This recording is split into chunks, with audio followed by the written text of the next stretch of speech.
camera and microphone off unless they wish to speak, as this can affect the quality of the meeting and the connection that we have online. This meeting is being live webcast and recorded, and the recording stays on the council's website. Welcome to this evening's hybrid Eastern Councillor and Residents Forum.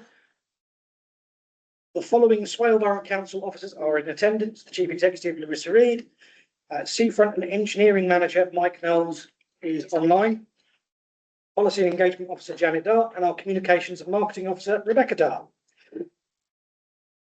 If I can ask the Borough Council members just to sort of stand up very briefly so that you can see who they are and where they're at, me as well. We have got Councillors Eyre, Jackson, Thompson and myself. Apologies from both of our county councillors this evening. Are there any representatives of parish or town councils in attendance who would like to introduce themselves? Wait. Lovely. Such as Town Council, Martin, Patrick Town Council, Julian Saunders, Parish and Town Council. Robert Newman, Parish Town Council. Any others? John Cockrell, Newham Parish Council.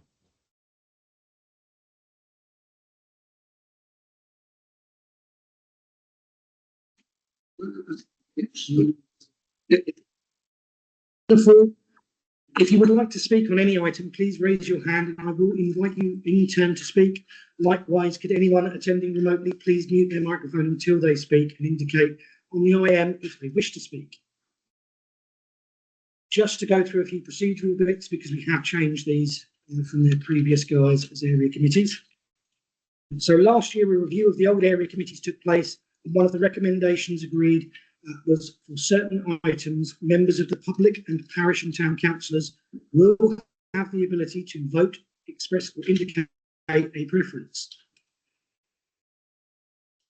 It will be agreed by the chair in advance, which is clear on the agenda. Also, as the meeting, as our chair, I may decide it is appropriate to hold a public vote. As chair, I will explain the potential outcomes of the public vote before a vote is taken. Examples of some outcomes could be agreeing that the chair will write to an organisation on behalf of the Councillors and Residents Forum, making a recommendation to a Swale Borough Council Service Committee. Procedurally, this will have to be followed by a vote of councillors to make the recommendations to the chair of the Service Committee. Suggest a topic is taken to other councillor and residents forums, or propose an item for a future agenda. Agenda item 1 is the emergency evacuation procedure. There is no planned emergency evacuation or fire test, and so if the alarm does sound, it is to be treated as a genuine alarm. Please leave the building quickly by the exits signposted, which are behind you and to the left. Await instructions before re-entering the building. Should anyone require assistance in evacuating, please make one of the officers or myself known so that we can make appropriate arrangements. Anyone in requirement of additional assistance? If that does happen, excellent. Are there any apologies? Yes, we have apologies from councillors Rich Lehman, Kieran Golding, Hannah Perkin, Lloyd Bowen and Charles Gibson. I can't see Councillor Gould, Councillor Claire Martin or Councillor Julian Speed. I don't know if any of the borough councillors know if they've passed on apologies. No, okay, thank you. Agenda item 3 is minutes. Do the members who were present here for the Eastern Area Committee, the last Eastern Area Committee on the 24th of February 2026, minute numbers 741 to 757, agree them as a correct record?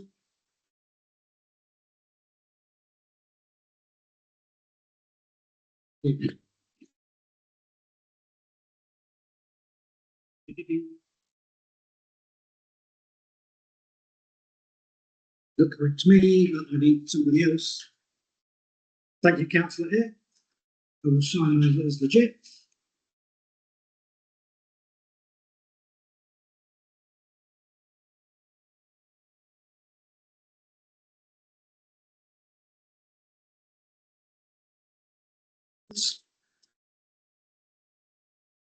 So item 5 is the public forum. Before I start the public forum in its full function and ask the members of the public to raise questions and whatnot, we do have a very brief presentation.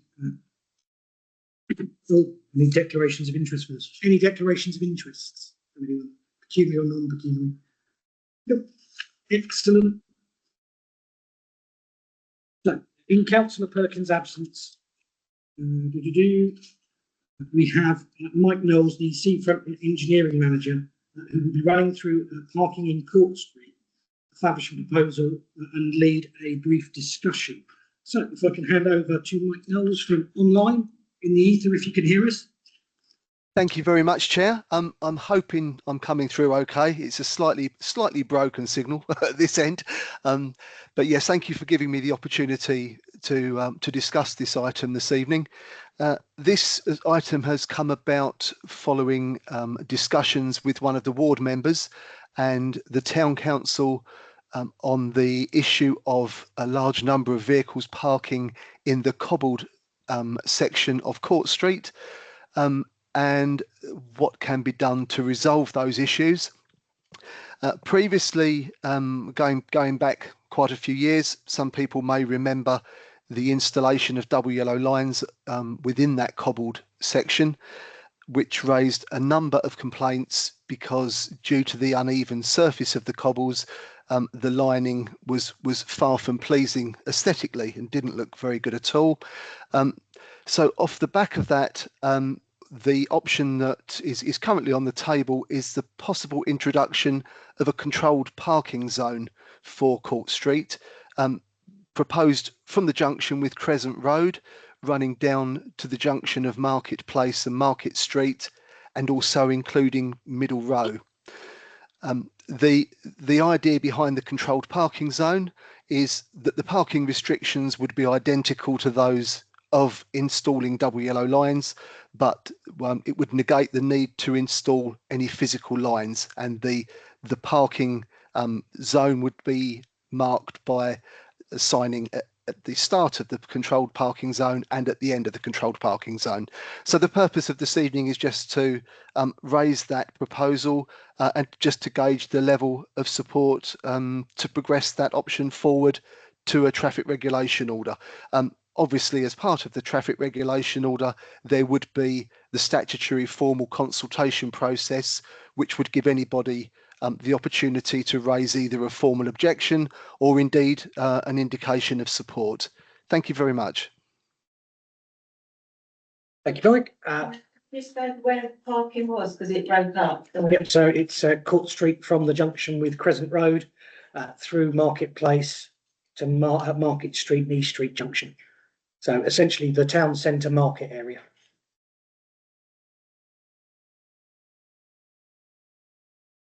So where the gates are currently to enter the controlled parking right through.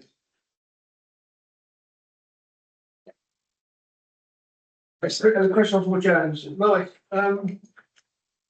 irrespective of the board plan here, what is the update on the existing amendment for from the Guildhall, Market Street, Marketplace, East Street, for the completion of double yellow lines and a single in the neighbourhood for Market Street, which should have been completed by the 30th of January this year. There's been delays, still not completed. Do you have an update, please? As we've discussed, Chris, over many emails, we've had a number of issues with the contractor gaining access to complete that lining. When they try to get in there during the day, there are parked vehicles. When they try to get in there in the evening, there are parked vehicles. When they have tried to get in during market days, there's a high percentage of footfall, which would result in that marking being tracked across other areas of the footway. So we are well aware of that lining. Obviously, should this controlled parking zone come into operation, there would be no need for that lining to be in place, and we could consider either letting it naturally fade or possibly even removing it. But so, it would appear that is now on hold. Did you hear wouldn't that, say- Mike? I- The question. Just about, yes, yeah.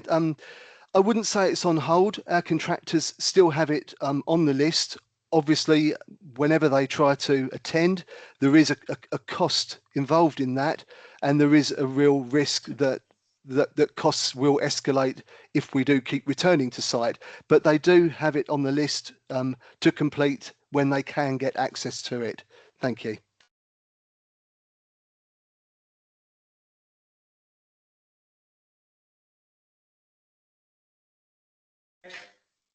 Extra outside of Aussies.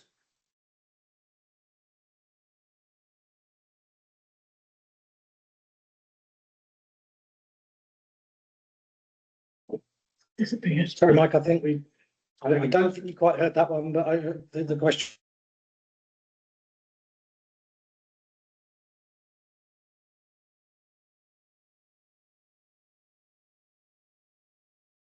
If you can hear me.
And also, the straying time from having the tables for the hospitality businesses in the marketplace.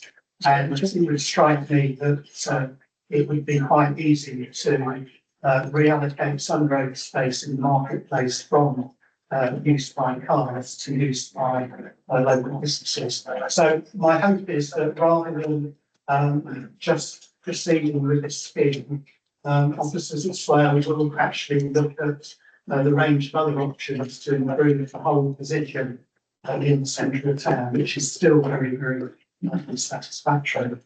Thank you. We'll see how much of that got through. Yeah. I'm going to ask a question and then maybe Janet may answer. This, what we said so far has been recorded, so presumably Mike can do a catch up over some time. Providing because it's kept dipping out, providing Yeah, his side, yes. so recording it here. The recording is what Mike is saying, also what's being said within the meeting, but because the Wi-Fi keeps dropping out, the sections where it drops out, the recording won't have recorded here. Oh, it won't. No, but Oh, right. So the recording is not on a physical device, it is a cloud recording. So if we lose connection, we lose recording as well. But essentially, I'm hoping I'm summing this up enough. The question, Mike, there was, are other options being looked at for this area, as was previously agreed by JTB, including perhaps reallocating space from road traffic to pedestrian and perhaps tables, chairs, etc. for businesses. Before we do What's that, that? can I suggest that we just pause the meeting for 2 minutes, just while we put the new Wi-Fi, this is the staff Wi-Fi, which we think is going to be better than the public Wi-Fi. So just give us 2 minutes while Janet changes the Wi-Fi. I'll just disconnect for people listening online. I'm just going to disconnect the meeting. You may find you may need to rejoin, but hopefully not. In the interim, there are more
He said that's old. Oh, but I can. People don't know it's old. It's still there. It's still there, isn't it? Just going to check. Hang on, I just need to.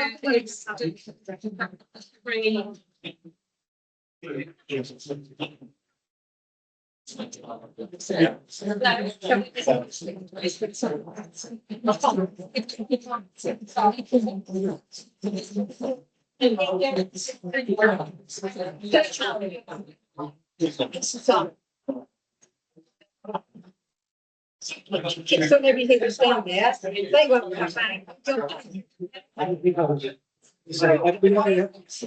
What does he put it? There will be a legal reason in that from that point. I don't think that's the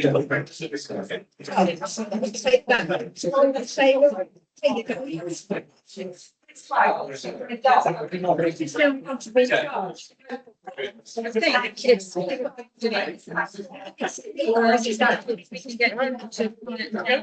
I'm with you.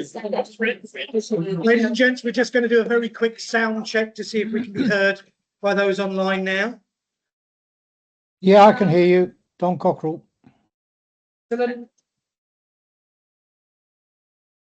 Mary's wish to re-ask his question. Want to re-ask you a question, Chris? Oh, well, go back to recap. Yeah. That's what it was now. Mike Thomas, Chris Uncle Jones, where did we get to that you understood and then it petered out? And I'll pick up from there. Sorry, can you repeat that? It is better sound than it was before, but that's you broke up at the beginning of that. Sorry. Where did you hear to, so that we can make sure that we recap from a relevant point? I heard up as far as the issue around completing the lining in the lay-by in Market Street, and then Okay, I'm so afraid it all went very quiet after that. So it was around the same. Assumption or presumption that presumably the completion would be on hold, which you answered, and then probably repeated out. But I was asking, you've already written to me in emails that the confirmed contractor would not be paid until job finally completed, including outside Aussie's Preston Street with extra work. Is that correct still? The section of outside of Aussie's I'm unaware of. Their existing lines, as far as I'm aware, but the lining outside in the lay-by, the contractor will not get paid until the works have been completed. Obviously, I suspect there will become a point when the contractor will, rightly so, say that they have substantially completed the work, and would then ask for at least some of the costs to be covered. But we will cross that bridge when we come to it. Thank you. I understand that. Thank you very much. But you did respond to my query about whether the faded outside and around Aussies could be upgraded, and you had agreement from your contractor, so your email stated, that they would include that in the package. I suspect that was our parking operations team who deal with remarking existing lineage as opposed to the contractors who put in the new lining. But I can double check that. I'm more than happy to go back and double check those emails. Brilliant. Thank you very much, Mike. Give me just a second. I'm just going to recap the ones that I've already got. Julian Saunders from Faversham Town Council asked whether the other options were still being looked at that were considered at JTB last year, including taking space from road traffic and giving it to pedestrians and additional table space for businesses in town. Is that still the case? I'm not sure which JTB that was. I'm looking at the minutes from March 2025, which was the, I believe it's 2025, which was the minutes that stated that we should progress with the traffic regulation order to reinstate the waiting restrictions. The other recommendation within that report just stated that the implementation of the current town centre scheme, presumably this is around the pedestrianisation, should not be proceeded at the moment, and future options be reviewed when resources allowed. Now, if there's been a subsequent JTB, I do attend all of the JTBs, but there was the one in March where as I say, that was that recommendation from the March 25 one. And to my understanding, the only other JTB when it's been on the agenda was in October 25, where we reported the formal objections to the traffic order to reinstate the double yellow lines around the Guildhall. So I don't believe there's been any other recommendation from the JTB, but I will stand to be corrected if it's something I've missed at one of the meetings. Thank you. Hey, Mike, yes, you're totally right. The discussion I was referring to was the one at March 2025 JTB. It was agreed that other options needed to be looked at when resources allow. There weren't specific things discussed at that meeting, but in my question, the full question, I was identifying that there are a number of other options, and that one of the problems with what you're proposing at the moment, which is the problem we've got with the marketplace yellow lines, is it still needs there's quite a volume of traffic driving through the town centre, and also quite a volume of parking. And I think quite a lot of residents would like to see more radical steps taken to create a more pedestrian and less car-dominated environment in the marketplace. Not 24 hours a day, but for perhaps a longer period than the 2 days a week that exists at the moment. Okay, thank you. I appreciate the clarification on that. Yes, with all I can really respond to is the issue around parking. I appreciate it's not isolated and separate from that of moving traffic, but I believe the report with regard to moving traffic came through Joanne Johnson, so I would have to refer that back to Joanne if there is any further update on that. But just to clarify, my remit has purely been with regard to the parking control. Thank you. Bev, then I've got the gentleman in the t-shirt at the back, then yourself and yourself. There we go. Yeah, I think we've kind I mean, I work at the brewery, so we're really impacted by the parking issue, especially if I'm train delivery on Monday, because we've had one team of drivers who refused to deliver there because they had to bounce the kegs and the casks off the dray and then try and get them through to the cars to the hatch on the road. So we're really impacted by the parking, and I know these guys here at ours the same. So I can't see this controlled parking working. I think the situation remain the same. Why can't they consider planning the parking from Present Road right up to the lay-by at Market Street? And then there could be more hospitality tables and chairs out, and then we won't be impacted. Also, I have to go to deliver stock for the shop once a week, and I can very rarely park outside the shop to deliver. They're also parking on the disabled bit, the platinum bit. There's just no respect, and there's been a lot of double parking as well, and our end is really, really badly impacted. I'm sorry, we don't really want to see any parking. It's not just because we're Shepherd Neame and in town, it really is an issue for us. This is so, is it Shepherd Neame? Yeah, Shepherd. Yeah, so this changed. So if we don't get our. No, that's fine, that's fine. we don't Okay, get okay. clear and we No, can't that's fine, stop that's what I understand. That's what I understand. It's you, Shepherd Yeah, Neame. no, we're Shepherd Neame Group. Did you get that one, Mike? Part and part. Yes, I was unclear which section the parking was taking place in, because the controlled parking zone, as I say, the proposed area is as stated, but if there was a desire to extend that parking zone further, then that's something that could certainly be considered. At the end of the day, it will require a legal traffic regulation order, and I would much rather have the support from people and put in the parking restrictions that people would desire, as opposed to just introducing to tackle a part of a problem. So I would much rather, if there was clarification, if the view was to extend it. As I say, it's in terms of the parking itself, we're quite limited in terms of what powers we have with regard to the traffic regulation orders. So as I say, we've got the option for double yellow lines, which we've done in other areas. The controlled parking zone carries exactly the same powers as a double yellow line. And then obviously then you have other options such as single yellow lines and that side of things, which obviously doesn't give that same 24-hour parking ban. So, but absolutely open to options. And if there's a general consensus to follow a particular route, I'm more than happy to take that back to senior officers. Thank you. Sorry, somebody else at this meeting thinks that you might have got confused what I'm talking about. Do you know where the brewery is? Yes, a section, yeah, but it's just past, if you come out of Court Street from the junction of Crescent Road, and it's on the left-hand side, isn't it? Just further up on the left. Is this where we're talking? Right. Right. He's walking the other way. I am, yes, yeah.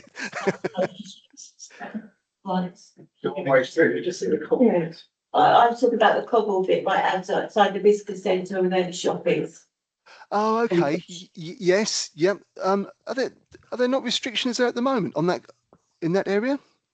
They park on both sides of the road and they started to double park as well. So that's what I'm saying. That's where my trains delivered to the centre there at the business centre.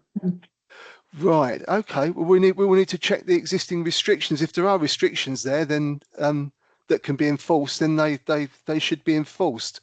But I will need to check the traffic order.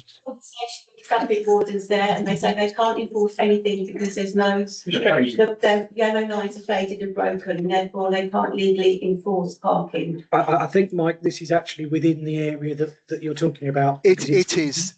Yes. Side the gate. Absolutely. I've just had a quick look on the plan to see exactly where we are, and you're absolutely right. That would be within the controlled parking zone. Yes. Yeah, well, we don't want any parking in that area. That's it. That's essentially what the parking zone would do. So there won't be parking. It stops people parking. It's the same as a double yellow line, but without having to paint the double yellow line. So what would it be? So it's a sign at the start that says no parking in this zone, and then at the end of the zone where there's no parking, there's another sign that says no parking zone ends. Control parking would be people can park in that area at certain times. So when you're moving by control parking, there will be no parking at certain times. Yeah. Fire away with that one, Mike. Yes, I think I understood that. Apologies. I'm trying to put half sentences together to understand what's going on. But yes, the controlled parking zone can be. I think the terminology can be slightly confusing. Basically, it's an area where a parking restriction is imposed. Now, within that parking area, there can be no variation on the different restrictions. So we couldn't, for instance, have part of it with the equivalent of a double yellow line restriction and part of it with the equivalent of a single yellow line restriction. It must be a consistent restriction throughout, but the definition of what the parking ban would be is denoted on the entrance signs. So in this case, they would say no parking at any time and would carry exactly the same powers as a double yellow line would. I hope I've clarified the question. Thanks, Mike. Good. Can I just confirm, so that'd be from Crescent Road up to, what was it? Yes, from the junction of Crescent Road. So where Crescent Road comes around the corner, and you have the crossing point there, and that would run down to the junction of, at the moment, the junction of Marketplace and Market Street. So I call that where the Pet Essentials shop is roughly, maybe just past there slightly, but that's the area that we were looking at. But it would also include Middle Row as well. And is that both sides of the road? That would be within that entire zone. So yes, both sides of the road. Yes. The gentleman with the t-shirt at the back. Yeah, the gentleman mentioned outside Sabres, the lay-by. Well, with most lay-bys, you can stop for a certain period, because all you're doing there is wasting free parking bays. If someone who's disabled wants to go and spectate, so drop their glasses off, they're not blocking any road. So that particular lay-by is not within the park. 4 foot of paint, another gap, and that's a bit where they haven't been able to paint. Yeah. But basically, a lay-by is where you normally put in, it's a short period, say 30 minutes. And until the single yellow's back in its entirety, there was no ability for a parking enforcement officer to enforce a 30-minute restriction. In the future, why that lay-by can't be used for a limited period of parking. It would be. It would be. This would stop just before the lay-by, so it's just the town centre, the marketplace area essentially. Oh, because they started doing the yellow line there. Yeah. So once the single yellow is complete, we'll be able to enforce and say it's a 30-minute point there, but until then you can't. Sorry, Matt. Thank you. Miranda from Hours Cafe on Court Street. We're greatly affected by the parking at the moment. We pay for a pavement licence, and a lot of the time we have to fight to get the tables out because of cars that have already parked there. My worry with the controlled parking with signage is that, as you mentioned, Ben, there is signs at the moment, but unfortunately people don't read them. They're really unclear. I don't actually think they're up to date at the moment. So what happens is, on the days that we're allowed our tables and the days that we have different restrictions on it, we're battling not only that, but because there's not a yellow, people park adjacently to our tables when we are, and they're double parked, triple parked, whatever, to the point where our tables are completely boxed in by vans, cars, whatever. It's incredibly frustrating for us when we pay so much money and we want to better the community, that I think controlled parking would just cause confusion. If there's not a parking attendant around to put fines and whatnot, it doesn't actually help the problem. I think that making that area pedestrianised for all the businesses and residents would be ideal, especially for us, because it's just impossible to run a business when you're having to deal with complete strangers that don't understand parking. Yeah, I absolutely get your point there, and I completely understand. I visit Faversham very frequently, and I see the problems firsthand. So I absolutely sympathise with this situation. The issue of the moving traffic and the parking orders have a subtle difference to them in that the parking comes under the Borough Council, whereas moving traffic comes under the County Council. I know that the County Council changed those signs some years ago because they were even more confusing then. If you look back on the older Google Street View images, the signs were like War and Peace, to put it bluntly. You had to park up and it was like reading a newspaper to understand what the restrictions were. They have improved them slightly. I still wouldn't say they're 100% clear, but I do completely understand your point with regard to yet more signage. There would be, we wouldn't try to incorporate that within that sign. We would put up a separate sign purely for the parking, but I completely take your point that the number of different signs there and the wording and the times and the days can be very complicated. So I completely take that point on board, and I do sympathise with you on that. Yourself, from yourself, and then Councillor Rowlands at the back. Oh, Lindsworth, I live in Court Street. There's already a sign where the barriers are that says pedestrian zone, no vehicles, 10 AM to 4 PM.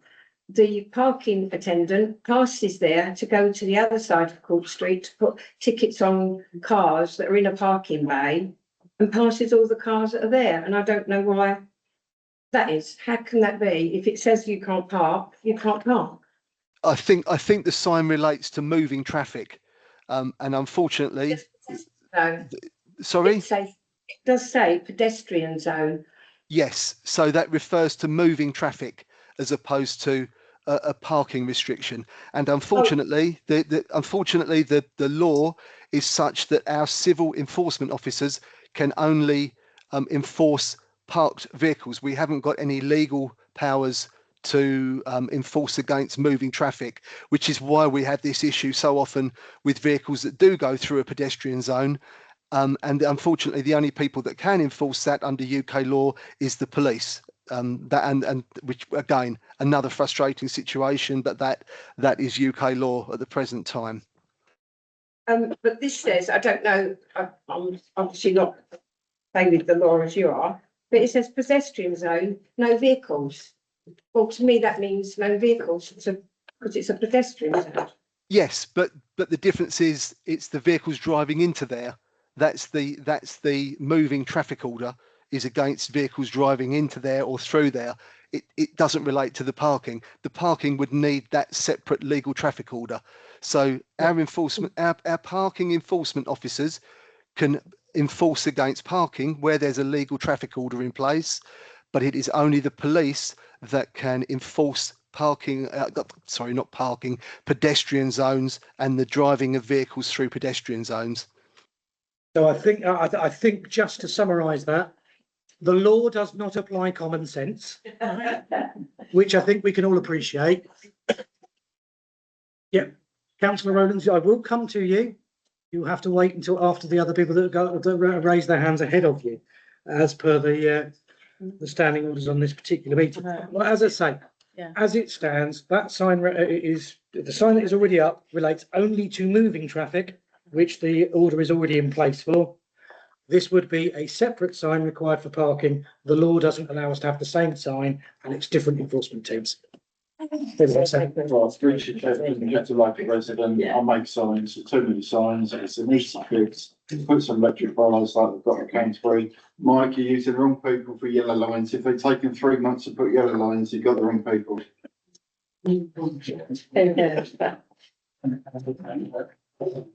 Certainly one to take forward, I think, looking at whether our 24-hour-a-day, 365 operation of a CCTV control room can control us.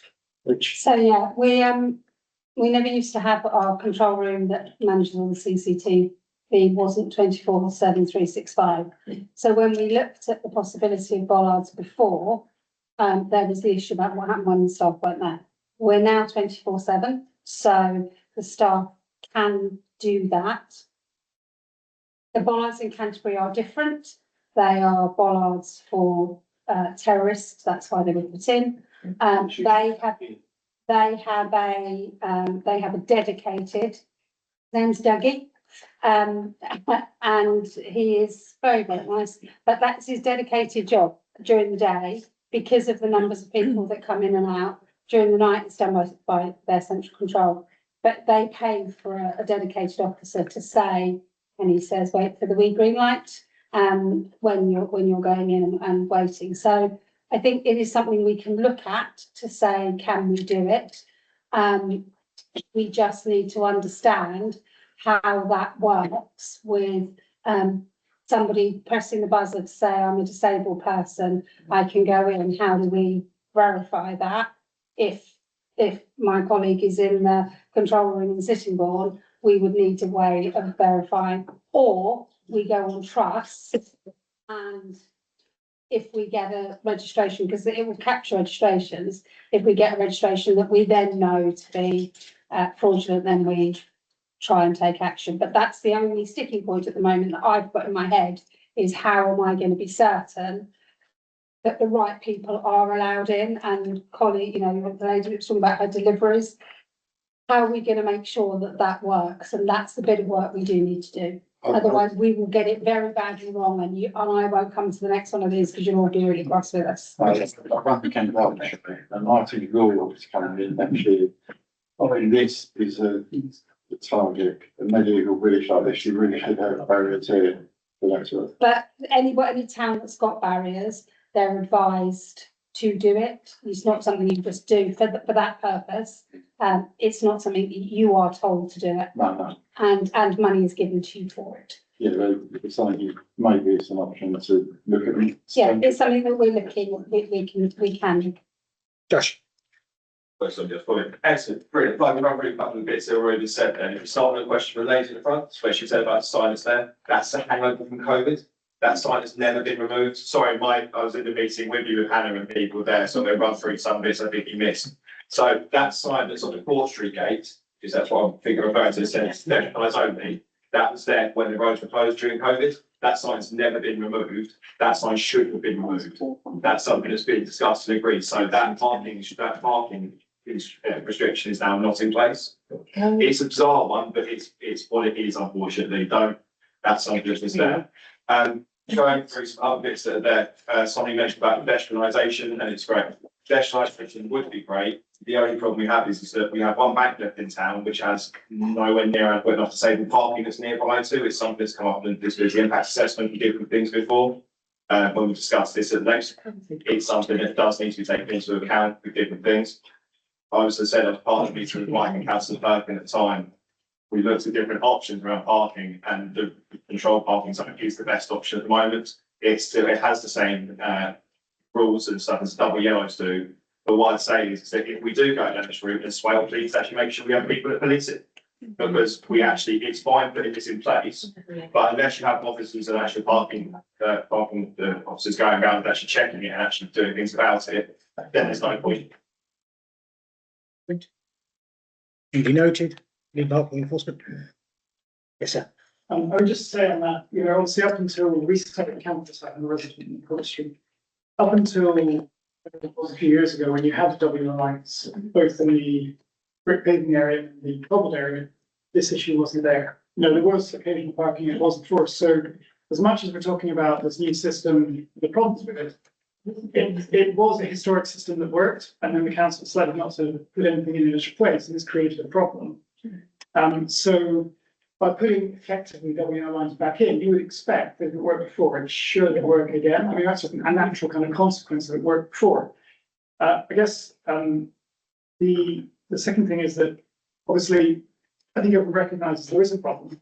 So as much as there are other things that might want to be done, my concern would be that, you know, for example, at the moment, Middle Road is blocked many times every day. There's elderly people in shelter housing down there, ambulances on the way to go down, fire brigade. There is a real imminent problem, and for commercials. So it's very useful. I think there's lots to be talked about in the bigger issues, but we have an imminent problem. We have to work out how we deal with it. And just because I'll probably get the floor again, very quickly, you know, on a separate point, the markets is now on the first Sunday of the month, a very popular and good antique market. But what that means is that the residents parking in the Court Street bays, which is the Zone B parking for residents in the town centre, is now full of all people who use the market. That doesn't happen on the other market days because it's controlled for residents. But what happened when they put the market in, they didn't change the status of the Court Street bays to allow residents to have parking. In other words, it's unrestricted in summer. So what happens is you get up at 6 o'clock, you try to get a space because you're a resident, you get out to the town centre and they're all full. So what I would ask was that the same restrictions on Monday to Saturday, which is 2 hours of return, and allows residents to have somewhere to park. Now the council has decided to grant permission for the market on a Sunday, which is fine. Balanced, but there needs to still be somewhere for residents to park on that day, which has now created a problem. So I would ask that they consider changing the Sunday requirements to allow the same requirements as the rest of the week. Otherwise, they've effectively created a situation where there is nowhere for Zone B residents to park. I'm assuming you got that, Mike? Yes, thank you very much for that. I would just confirm that that was also raised at a previous meeting, and it was agreed that if we were doing a traffic regulation order for the parking in Court Street, one of the parts of that traffic order would be to change those existing restrictions to 7 days a week, because that's absolutely correct that obviously on Sundays the restrictions don't apply, and things have changed over the years. So I think that's a very valid point, and that is something we would be more than happy to pick up within the traffic regulation order. Just a final point really from my side. I know there's been concern, and I must say it's absolutely amazed me that people do park across the entrance to Middle Row, but they clearly do. The gentleman there has very kindly sent in photographic evidence to that effect. Obviously, to do anything legally and through a traffic regulation order takes a considerable amount of time. However, I have had a discussion with my senior manager, and there has been an agreement that we will put a white bar marking down. It will actually be on the top of the curb. Now, it won't solve every single problem. If it did, we wouldn't bother going down a traffic regulation order route. But if nothing else, it will highlight the presence of that entrance into Middle Row. And I would hope that it would deter the majority of people from parking across it. As I say, it doesn't hold any legal status with it, which is why we can get it done that much quicker. But I think anything is worth a try to keep that entrance clear. I can only assume that the reason people park across there is because, unlike the vast majority of other junctions, there's a continuous curb line that runs down that side of Court Street, and maybe I don't know, maybe people think if there's a curb there, they can park there. It absolutely amazes me that people do park there, but that is in hand to put a white bar marking. Unusually, it will be on the top of the curb, not in the channel, for the very reason that of the cobble sets. But that work is imminent, and I'm hoping that will at least bring some improvement to the current situation. I just wanted to bring that to attention. Thank you. As a temporary measure until the other's sorted. Absolutely, yes. If I may, just on that point, absolutely right about the middle road situation. Immediately adjacent to that is the hump red brick area, which is used all day long by anything with wheels on it, be it or a buggy, whatever. And people park exactly the same way right across there, sometimes in two cars. I live next to the previous speaker there, next door. And I've seen mobility scooters come along, trying to go one way, trying to go the other way, and ended up going on the cobble road in order to try and get around. So if that temporary white line can be put along the curb there as well, that would make a huge difference to a lot of people, I think. So that was a request for a further one on the raised table, essentially. This would be an extension of the proposed line past where the cast iron bollard is, heading across where the block paved tabletop is. Have I got that correct? Yeah. Okay, no problem at all. I'm sure we can incorporate that with the lining. Thank you. Just picking up on something Josh said about the disabled bays. How many disabled bays are there on that car park? Because the people who want to use the bank, it's probably just as far to work with their parking dedicated disabled bay in the main car park and park on the street, on the street to get to the bank. Where are they? Well, toilets, so you have the disabled people, parking bays are available.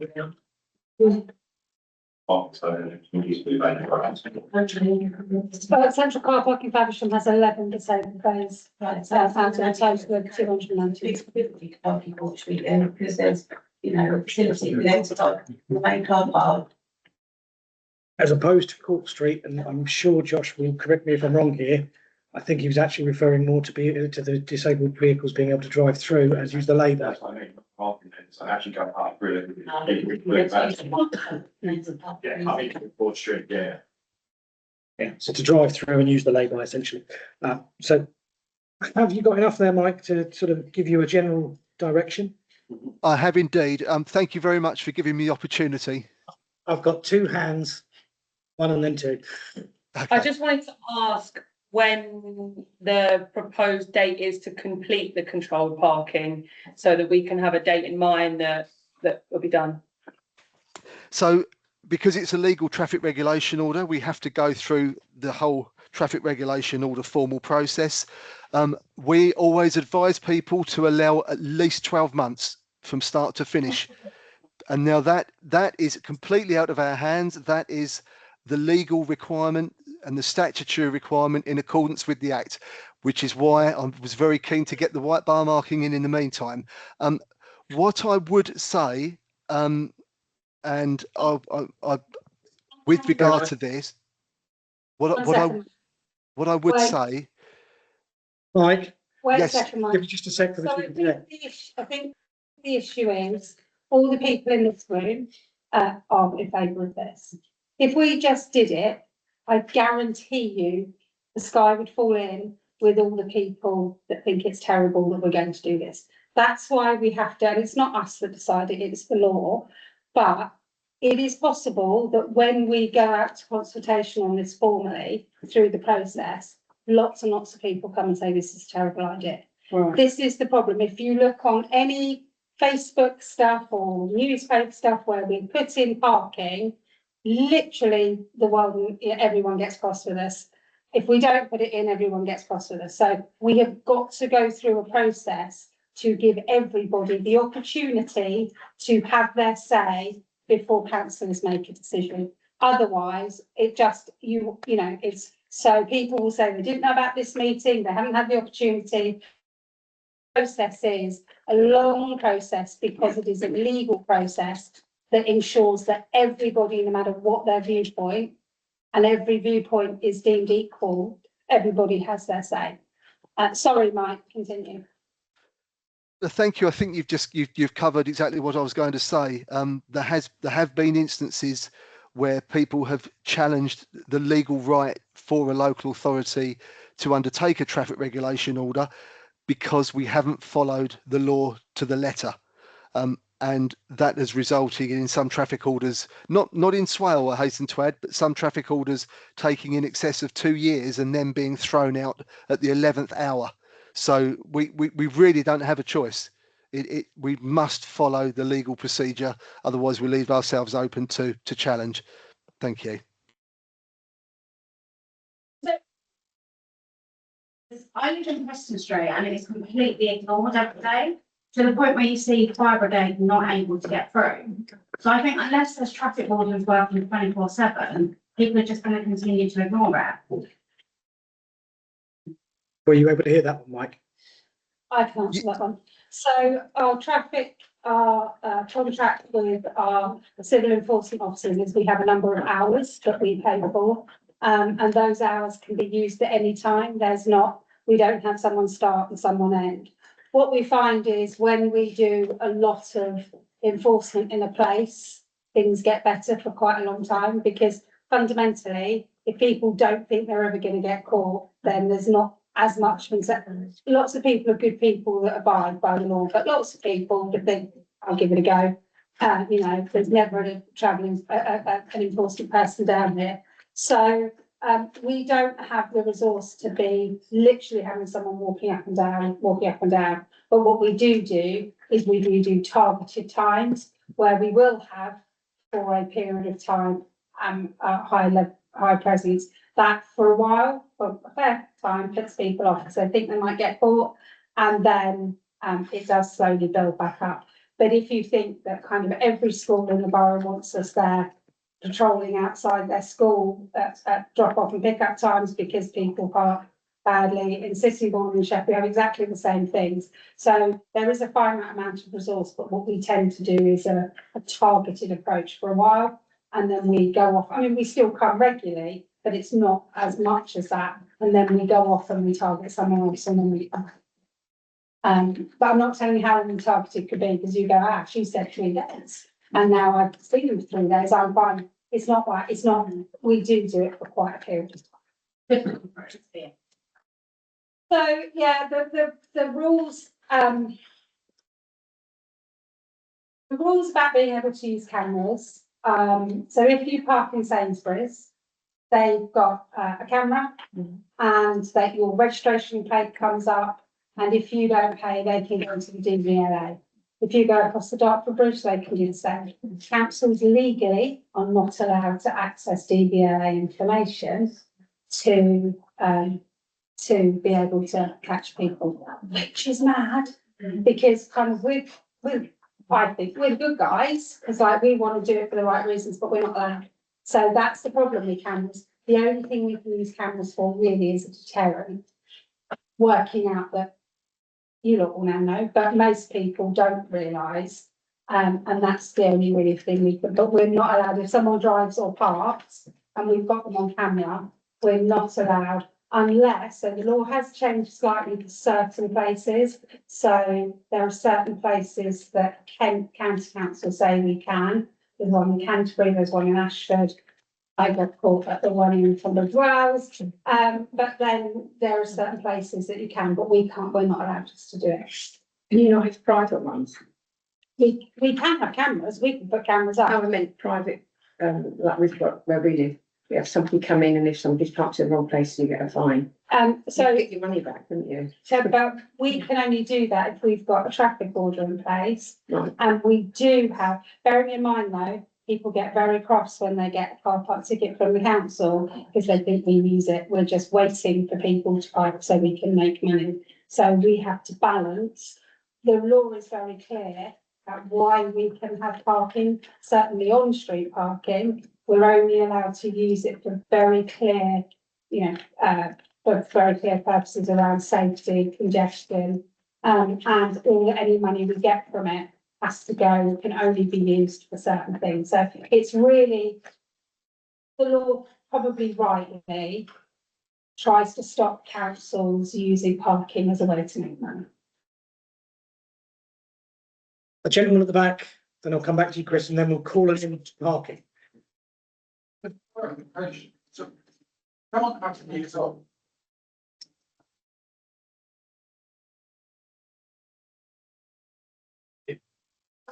New zone for a year, because it's got to go through the legal process, so we're stuck with what we've got for a year. Well, if I understood correctly, what he said at the beginning was, if we had the yellow lines down, they do exactly what the zone will do. Meaning that anybody that parks on a couple of yellow lines can be fined, they'll stop parking. Yeah, essentially. So basically, if magically there's no traffic tonight anywhere in the function, yellow lines could be there for tomorrow morning. So I'm just wondering why it's taken, this has been going on a long time, why has it taken 3 months to paint the yellow lines? What we, and by we I'm afraid I mean you, need to do to clear the traffic for however long it takes, overnight perhaps, one morning, to get the yellow lines down. And as the gentleman over there said, the problem will vanish and we'll go back to where we were a few years ago, almost instantly. Yeah. But aren't the yellow lines still there? No, they're too big. Yeah, but there are yellow lines there. If we can let Mike answer first. But there's no yellow lines where ask is, it's got parking restrictions, you still get tickets. So Mike, the question there was, why can't we just have yellow lines done overnight? Would that apply?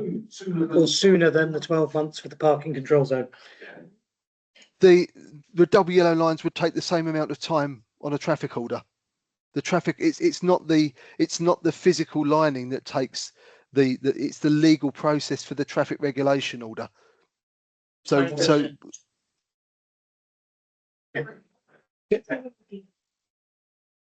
they're just paying.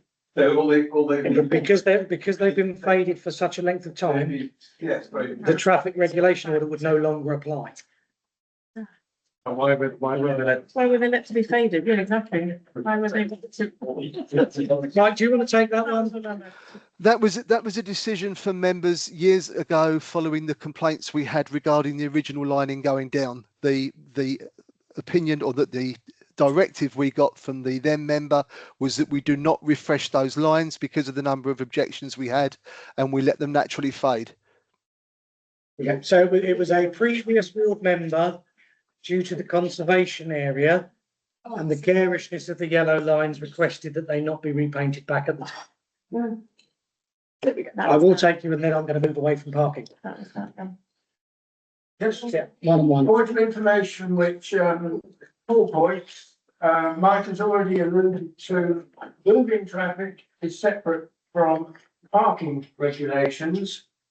For the benefit of those shopkeepers who have paid swale for a pavement license for chairs and tables, if there's a car there, that's a police matter of obstruction. We get that up with police. For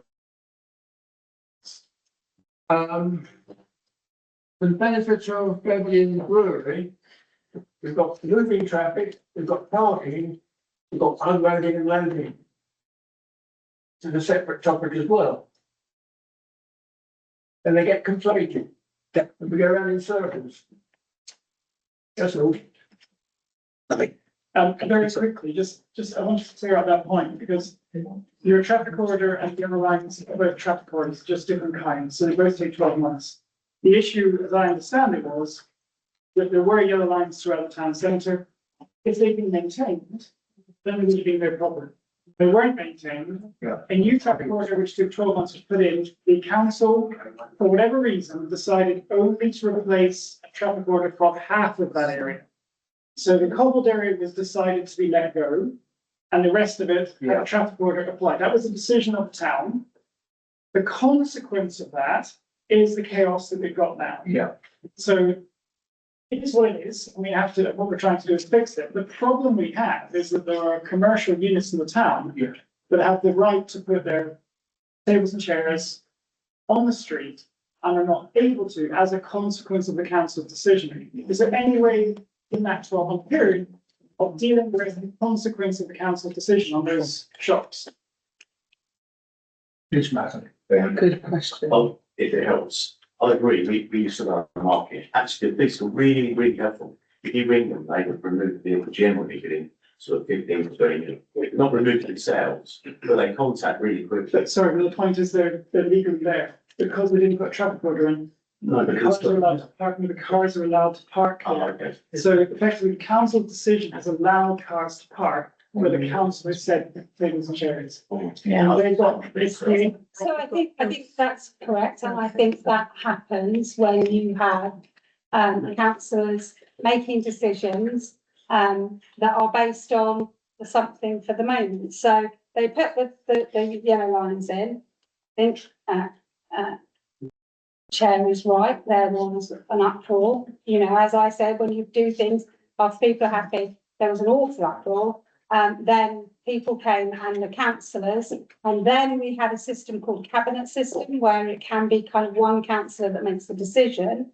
They made the decision that actually we were going to leave this. Then COVID happened and we started with this big tables and chairs culture, and we were told by the government very clearly we needed to allow people to have tables and chairs. And we had places in the district where we had stopped people having tables and chairs, and we were told, no, you've got to let them have tables and chairs. So we did that.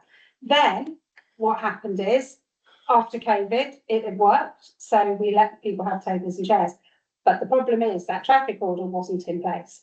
What we need to do is regularise that, because either the people have changed their views or the elected members have changed their views, changed their elected members to say, actually, we like the tables and chairs, we like the residents being able to park, being able to live. So what we're going to do is we're going to reinstate the parking order. That just takes this process, and it sounds like it's going to take forever. I promise you that time does go very quickly, because maybe I'm just getting old, but life just seems to go very quickly at the moment. But so that's the situation. But you're right. It is, I think that the thing that they haven't been maintained as if it was an error, that's the bit that's not, I'm not saying you said that, but that's not accurate. They weren't maintained because that was a decision that members took, that they didn't want those yellow lines there. And I don't know if you can, were you elected when? It's probably before your time. Mike, you were here. Do you know when that happened? Mike's been here for like 103 years, so. Oh my goodness, I'm guessing that was around about 9 to 10 years ago. I believe. That will be before me. Just without getting my head. So in a car park, when it's designated parking area, would that have been created for a traffic order? Different, yeah, but it's a different, the traffic orders are very different. They're different traffic orders for car park. One's an on-street parking order and the other one's an off-street parking order. And the off-street parking orders are much, much easier. Right, okay. But that's what I want to override that traffic order, so we could then. So what is stops that don't overtake you again? They agree to it? If you've got an ordinary shop Yeah, and there's a shop down the road that's got table and chairs, surely the shop that doesn't have tables and chairs will prefer the parking. I can speak on behalf of two of the shops on Court Street, and the problem that they've been having is that they spend lots of time and money creating a lovely window display, and then the van gets parked outside and they don't get any footfall. And it's tough for a business on Court Street to get footfall because of how much is a car park. So on two, I can't speak to all the shops, but two of them I know have asked people to move their vans because it has been. You can't get along the pavement in a mobility scooter for the amount of stated chairs. That's a pavement thing with Swell Borough Council. They come and assess everything, so there is enough room actually. So on that, I will do a very quick indicative vote. Those who are in favour of putting in some form of parking controls, i.e. either a parking control zone that bans all parking in Marketplace, Court Street to Market Street, All the WL lines, either or, please raise your hands. That's everybody in the room. That is, sorry, anybody that does, anyone that's against that? Everyone that indicated. That's everyone that indicated, Mike. There we go. Thank you very Right, much, we'll move Chair. on to- Thank you very much. We will move on to the public forum proper. You get 20 minutes for this bit. And this is for members of the public to raise questions to the chair or suggest agenda items for future meetings. Mr. Rowlands. Hello. So thank you for the market segment. So something that's come up quite a lot of residents and with people recently is why Swellborough Council still use section 106, why we haven't considered moving over to SIL. So for those who don't know, section 106 is where the centralised Swellborough Council decide where the money goes, although it has also got capacity within the NHS, schools, other bits and pieces that are there. What SIL is a community infrastructure levy that allows town and parish councils to actually have control from developments and where that money goes within the areas. It's a lot more localised. Is that something the Swellborough Council would be interested in discussing at some point? I have discussed the move from 106 to SIL several times, and I will say that when I was in the cabinet system, I did ask about moving across to SIL, and I was outvoted by my cabinet colleagues at the time. Is it back on the agenda at any point? Do we know? It's not at the moment, but the chairman of the Planning and Transportation Policy Work, PTPWG, is Councillor Gibson. So if you would speak to him, he may be prepared to put it back on the agenda. The reason we don't have it, as the chair said, is because it was a member's system. I've been asked, so Councillor, I'll let you Councillor, I've been asked by some constituents to raise the issue of parking of cars on pavements, particularly Belvedere Road, which isn't within my ward, but particularly Belvedere Road, but across the entire town. Wheelchairs, prams, etc., not being able to get along pavement. I mean, it's an old issue, but I've been asked if it could be discussed. I'll pass through that on. We can certainly pop that in for future unless you want. No, I think it's probably something we need to talk to our colleagues. I think the problems that we have are a lot of the roads in Faversham and elsewhere, they're too narrow, and if people park on the road, then somebody says an ambulance or a bin lorry can't get down and everyone gets crossed. So people park on the pavements, but absolutely, as a grandma that takes a double buggy, is a real pain in the neck. And also a mother-in-law in a wheelchair. It is very, very difficult. So it is an unsolvable problem, but it is something that we'll see what we can do. The only way you really do resolve it is by enforcement, and that really does annoy people too. So another hand go up. Maybe speaking on behalf of Osprey Action Group, we are undertaking a petition at the moment for 2020 in Osprey. We now have over 1,000 votes, which is fantastic. Signatures, should I say. We understand we have to take it forward at the Swell meeting at the end of this month. And I just need to know the procedure for that. And if we present it ourselves, or do we have to have an advocate? It has been a long time since I've attended JTB and presented a petition. And I will say, honestly, the last time I did it, I wasn't elected. There we go. That's how long ago it was. It was 2018. And it was in a similar area. You can attend the JTB, which is the 29th, Monday the 29th, 5:30 p.m. From memory, there is a section on the agenda. I'm sure someone will correct me if I'm wrong, which allows for presentation of petitions by members of the public. It is advisable to email Democratic Services, swale.gov.uk, ahead of time to say that you're going to bring a petition to present, and they can inform the chair.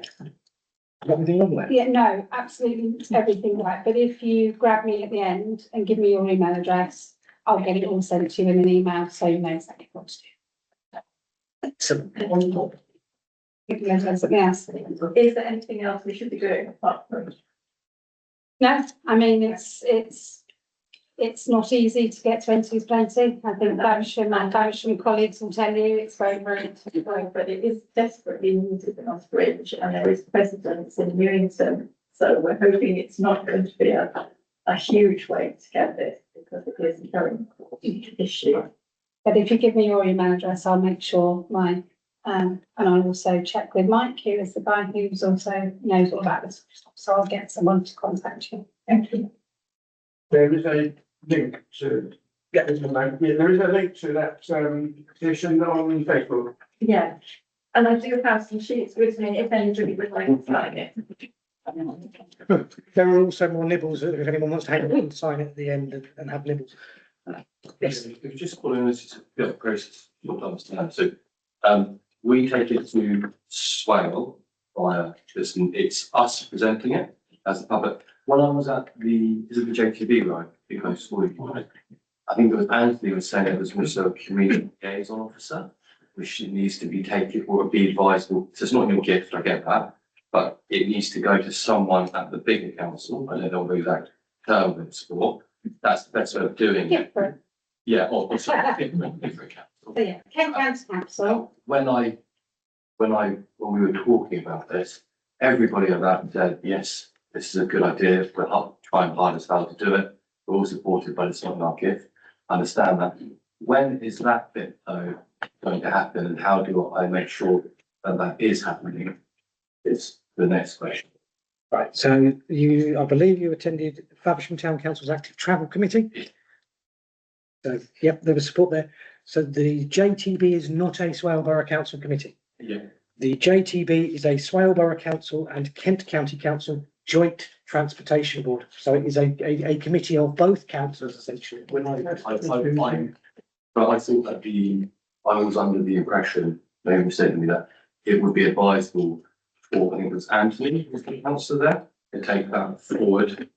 If that council would talk to some community liaison person, I'm unsure, I don't understand how that mechanism works. Basically, I don't know if you could chance. Is it you? I have Julian who wants to come in and answer. Yeah, I was on that, travel commission meeting as well. And I think the general discussion was the more pressure we could build up, the better. Yeah. The officer that Anthony Hook was referring to was our liaison officer for Swale. It's called Jim Watson. Yes.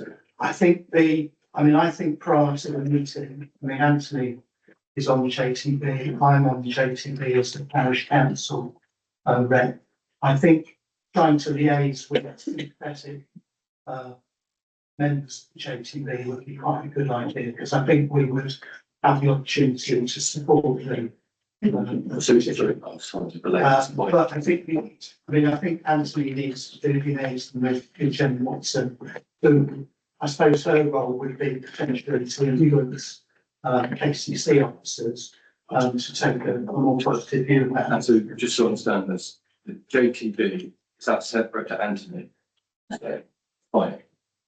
I suppose the JTB is a committee with county council councillors on it, with borough councillors on it, and 3 parish council members. So it's a decision, it's a recommendation making committee. But I think in our discussion, we were saying was also the need to find influence officers in the highways department. How do I do that? I think through Anthony. Thank you very much. So our next thing should be to have a meeting about it. Yeah, that's right. Last one on this is plenty's plenty, fine, like you're not going to meet anybody who's more sympathetic to the economic conditions, or I'm extremely pro-business. What I want to understand though is that when we were talking there was a big conversation about GIST, because really a lot of it's HGV. Now, when I spoke to GIST, or one of us spoke to GIST, they were saying that actually, they are interested in moving, but they said this is all hearsay, so we can take your rubbish. But then they said Faversham Council weren't necessarily supported. I don't even know if you had an opinion on that, or that is something you're interested in, but is it possible to clarify that? So, we have colleagues that work with businesses, and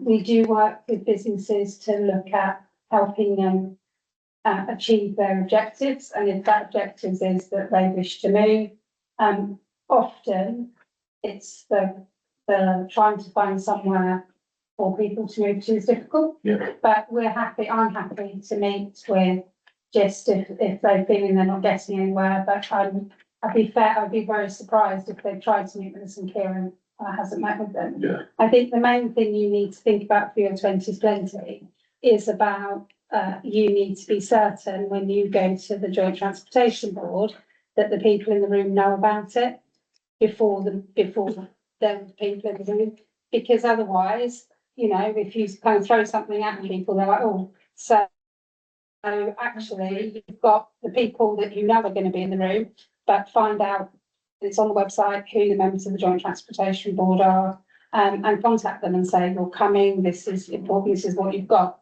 So when you get there, kind of it's not a surprise to anybody, and I think that would be my advice to you. It is a joint committee, it's not the ultimate decision-making committee, because that's a KCC. Given that particular item, it would be for the cabinet for the highways member. Highways member, so, but and members will correct me if I'm wrong, I don't sit on JTB ever. There is no perks to being the chief executive council, except I don't ever have to go to JTB. But normally, if JTB agrees something, the cabinet members normally quite okay, or we have battles. I don't think it would be automatic with an issue, but it would definitely help. It's definitely helped, yes, so that's, come and talk to me afterwards and then we'll help guide you through it. And just to give a direct answer in terms of councils not being in favour of just moving, none of us can say that a council is or is not in favour of it, because to my knowledge, no council has ever been approached by GIST to say we're willing to. And actually, as a ward member who has now had 2 areas that were originally designated in the local plan for employment space that would have been suitable and much more suitable, that are now being turned into housing development because nobody was interested in taking the employment band on, I think we might well have ripped their arm off to take on some of that space. Probably, but we'll never know because the planning application never came. I saw a hand up, it was Mr. Oswald Jones, we'll take that and then. Thank you. JTB's 130 29th Monday is just over a week's time. The agenda for that, if it hasn't already been set, is about to be set and published on the Swale website. But if it has not already been finalised, set, we need to get this topic onto it. Would the procedure or the representative to contact Democratic Services urgently, would that be right? We'll talk afterwards and. We'll talk afterwards, but I think I may already have done so. And then at the meeting, the decision is a recommendation, not a resolution. That's right. As I say, I think I've already emailed on behalf of the residents to Democratic Services asking for it. Oh, right. Yeah, thank you very much. Without checking back through my emails, I cannot. Go on. So I've got Carol and then the gentleman in the black t-shirt. Mine is in answer to Councillor Newman, who shares the same view as me. I've had that problem quite a few times. I've done walk around with the police, and if it's a regular pavement sitting on pavement, people can't get through, take photos of it, and the police will go around with that hands and talk to them about parking. So, that we told, if it's one-off, they come up, because they come from Essex to do it. Councillor, only Belvedere Road, and it's not the residents that park on the pavement, it's all the people from Silverbow restaurants. They book a table, say 8 o'clock, turn up at 5 to 8, and they've got parking for 8 cars and seating for about 160 people. The other night I came out, and there was a car, his mirror was in my hedge. So it's against the law, well, you can park on a pavement in Kent, but you can't block it. As long as you walk past or get a pram, but I can get a back paper pass. Yeah, I think that's the issue that Yeah, so just increase the about. It is often in the evening, there are cars, all the like various. Saying that's the thing, let's do. Probably, and if you move those cars into the road, they would completely block the road. Yeah. But what they are doing is completely blocking the pavement. Pedestrians have to walk down the middle of the road, and there's traffic, and yeah, it's a mess. Well, I have no instant solution.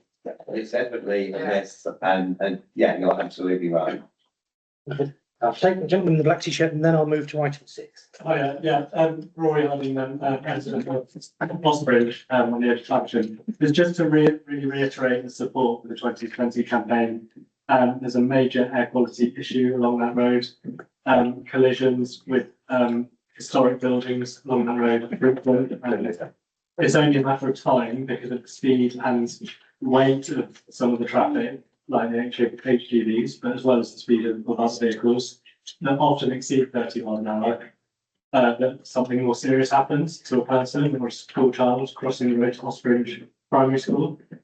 And there was recently the BT were doing some works just yesterday, and they had to take down the traffic lights, but people were still crossing the road to go to the school.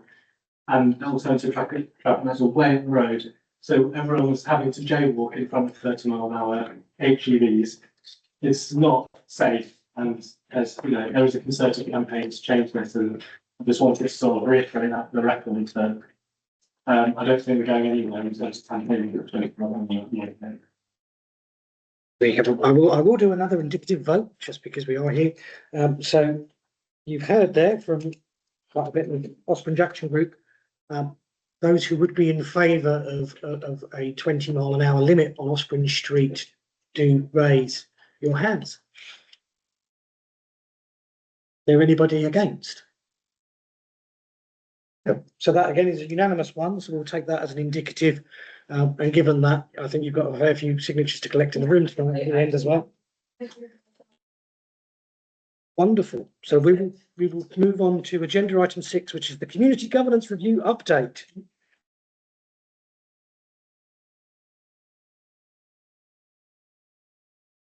I'll read the papery bit first, just to start us off.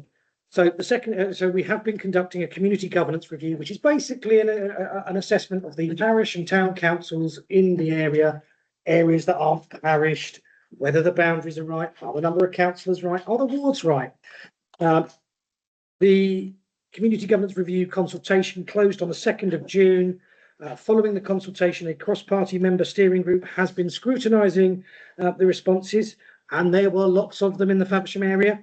I don't mind admitting, and it did take a long old while. We had planned one meeting and we ended up having 2.5. The half being we managed to do the rest of it on an email rather than coming back for a recommendations are being written up by our team of officers into something that makes some sense of what we were saying in those rather long and heady meetings, which I know you enjoyed. Enjoyed immensely rather than endured. Those will be published soon for the Policy and Resources Committee to consider, who will then make the recommendation to full council to progress some, all or none of the recommendations that have come out of the working group.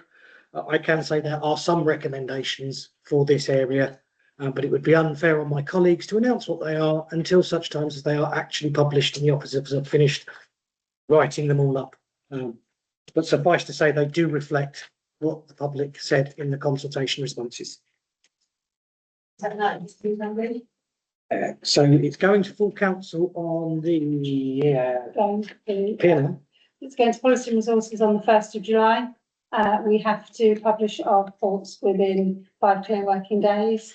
So the 1st of July is a Wednesday, so it's likely to be published next Tuesday. Next Tuesday.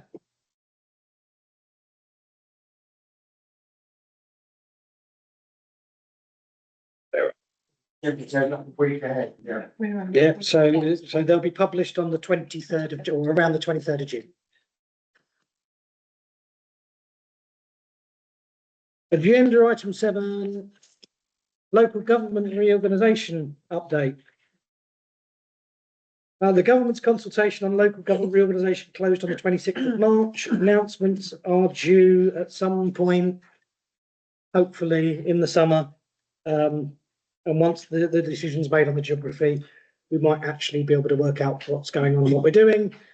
As it stands, we still don't know whether Faversham will be in the same area as Ospringe or whether they will be in 3 completely different places. If Selling is going to be anywhere near Faversham or whether it's going to be part of someone else or not. Who knows? We'll find out. Anyone had any sneaky hints? No. So, the government are saying it's likely to be before Parliament, before Parliament shuts down for the summer. So that will be Thursday, the 16th of July. We think it's unlikely to be before then, due to the fact that if it's before then, it gives others opportunities to ask urgent questions and it just, so we think we're all working on the 16th of July. The council put forward, or Kent put forward 5 options. Option 5, which is for 5 councils, sees Faversham go kind of east. Option 4D, which was a Medway option, which was 4 councils, saw Faversham go east. But if you think of the borough of Swale, and you think of the M2, what that option did was cut Swale in half just above Tenham, which I think for the people would work. However, they also did a line down the M2. So everything on the other side of the M2, they put towards Maidstone and Ashford. So that's kind of Sheldwich, that's kind of going out, that's kind of some of the villages, Bradgar, some of those villages, it's selling. And we were very clear in our response that we thought, no, people that live in Selling see themselves as part of potentially Faversham and Canterbury rather than Ashford and Maidstone.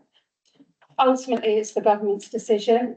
The 10 areas received their decision earlier, and what we know from those is the government they favoured more smaller councils rather than a big council for the whole of Kent, which is one of the options.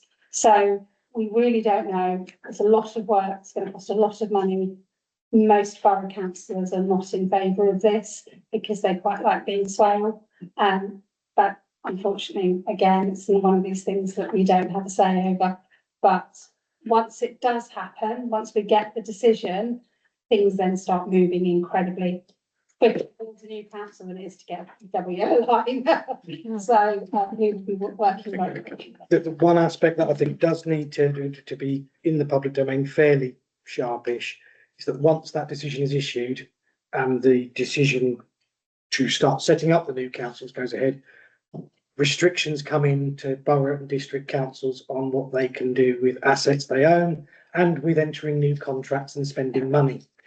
We suddenly have to start getting permission from joint committees, or once the elections to the new unitaries have happened, from the shadow unitary authority before making some of those decisions.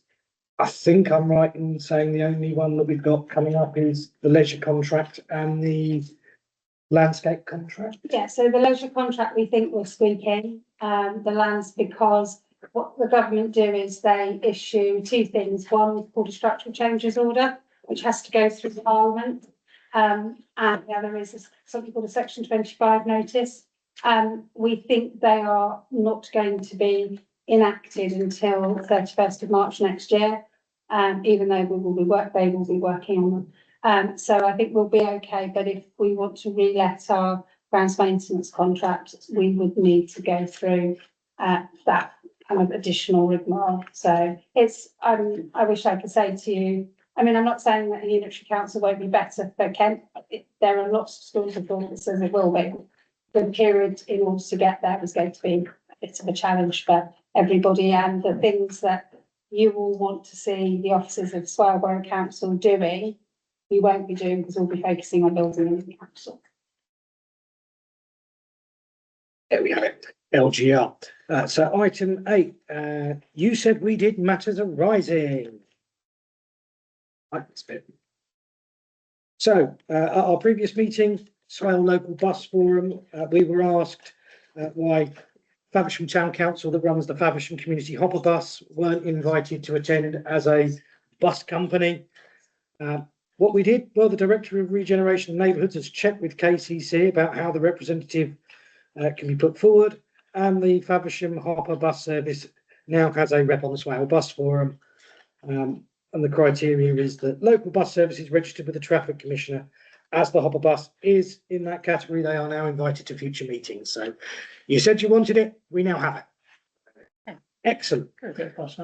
Recognising our ancient woodlands proposal. So back in February, Councillor Terry Thompson asked us gave us the background on the national landscapes and trying to link the Bleen.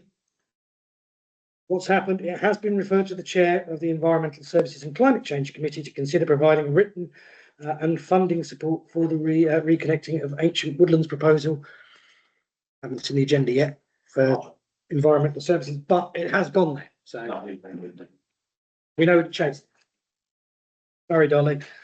Lack of fully accessible rural social housing. Again, Councillor Thompson brought this forward. So we do know that Swale contributes to the Kent-wide Rural Community and Enabling Service, RACE, which used to be the Action for Communities within Rural Kent scheme back when I was Cabinet Member for Housing. RACE Resource Kent Housing Group do have an online seminar on the 7th of July, 11 a.m. I said it was in there somewhere and I'd seen it. So in your agenda pack, Terry, on page 10, so there's a online seminar from RACE on rural, which does speak exactly about that sort of thing, and it's about working closely with English Rural, who are the largest rural housing association, and do target Kent quite heavily. Their last rural exception scheme was completed in Herne Hill in 2022, and I recall they also delivered the Leveland Corner rural exception scheme, which was, I can't remember whether it was 6 or 7 houses, of which 2 were for private sale, the rest are for social rent to people with a local connection. It was the 2 bungalows that were private sale. The 2 bungalows were sold to local families in order to fund the social housing that was built on the same site. So, and again, there we go. We've got a nice one of those for you. Oh, okay. Make life easier if we can pass that one back. That does exist in it, and it can be done. Benches at Faversham Rec, Councillor Perkin raised that some of them were broken and needed repair. Green Spaces Manager has advised that benches in Faversham Recreation Ground have been repaired. Excellent. Conservation area reviews, councillors requested that regular updates be provided. So Faversham Preston next conservation area review has now been formally adopted and is published on the website. Woohoo! The town centre conservation area was reviewed in March 2024 and was it's envisioned that a final adopted document will be updated on the website by summer 26. Cellar Hill and Green Street conservation area extended boundaries are now adopted and the latest version is on the website.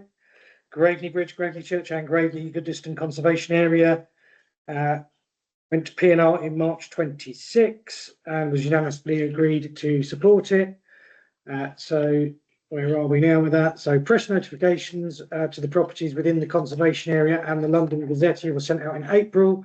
The latest maps of all 3 conservation areas are now published on the Swale website, along with the final adoption agreement. Are you getting that? Area of special control of advertisements. So we did give feedback on that consultation. Proposed designation underwent the 8-week consultation from April to May 26, with the consultation outcome presented to the DMT on the 26th of May. Who are the DMT? The Divisional Management Team. There we go, Divisional Management Team for us. The area of special control of advertisements paper is scheduled for consideration by the Planning and Transportation Policy Working Group on the 9th of June, followed by P&R on in July.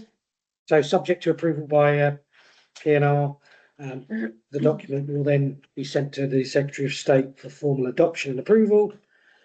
Heritage list. We asked for regular updates on the heritage list. They are in the paper.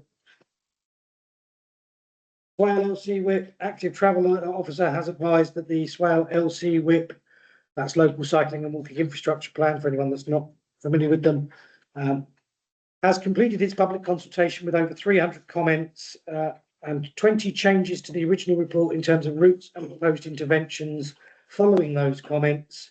The amended report has been presented to Environmental Services and Climate Change Committee in March and has been adopted into Swale policy. Full LC Web is now available on the Swale website and is being considered in parts for funding bids by KCC. Excellent. Swale Community Lottery continues to raise funds for good causes across the borough. Residents can buy tickets and take part in the weekly prize draw held every Saturday night, with proceeds helping local organisations deliver their services and the opportunity to win prizes. Or they could do the Faversham Community Library, which is even better. Or they can take part in the Faversham and District Community Lottery, which also raises money for good causes. There are slight differences between the two and how much goes to the charities. That is our updates of You Said We Did. Sweet. We can move on to the Swale Bus Forum. Our representative from there is Councillor Alistair Gould, who is not with us this evening. No, thank you very much. Thank you. Yeah. Yes. Very much. It's a bit conscious. We'll take a brief pause.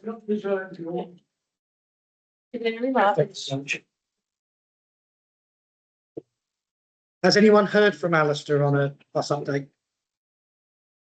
We'll defer it for next time round. Stagecoach and baggage. Runs. Excellent. More early morning runs for the X3 is always good. Just mentioned that the town council, which is very much going to be a residence group. Anyone is particularly interested in buses,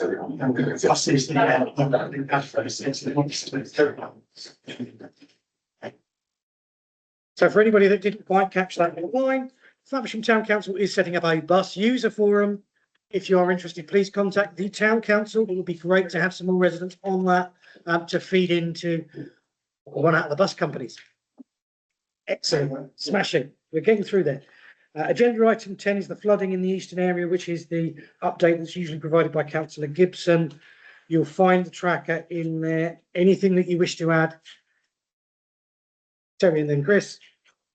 Don't on that thing, but we've had issues with the guys just not coming and doing the drainage and clearances in Newham, Doddington, Street, Stansfield. Multiple requests from Paris Council surveys to people that it's not getting the responses, so we can now somehow preventing flooding. Right. Can I ask you to email those details to me and I can pass them on to Councillor Gibson? Yeah. And also chase via your KCC rep, your KCC councillor, because it is a KCC issue getting those cleared. And I know quite often the response I get is that they are now done on a schedule.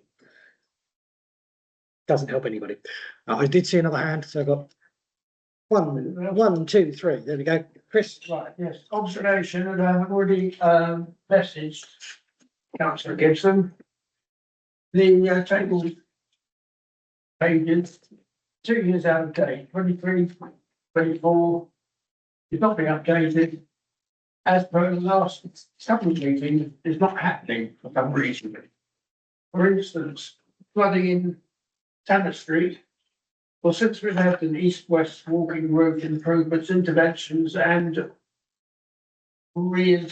upgrading the drainage at the end of Tanner Street, South Road Junction, over a year ago, that's been resolved.